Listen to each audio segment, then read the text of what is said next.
Match box ఎలా తయారవుతుందో నెమ్మదిగా చెప్తా, వింటారా? మొదట చిన్న చిన్న చెక్క ముక్కలను యంత్రంతో పలుచటి పుల్లల కట్ చేస్తారు. ఇలా చేస్తే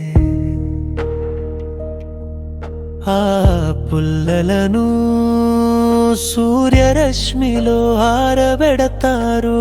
ఇలా చేస్తే సులభంగా మండుతుంది. తరువాత పుల్ల తలపై పెట్టే ఎరుపు పొరలో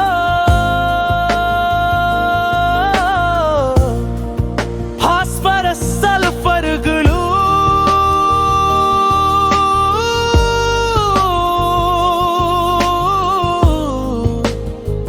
ఇలా రసాయనాలు కలిపి తయారు చేస్తారు. పక్కన ఉన్న పొర ఘర్షణ కోసం ప్రత్యేకంగా ఉంటుంది.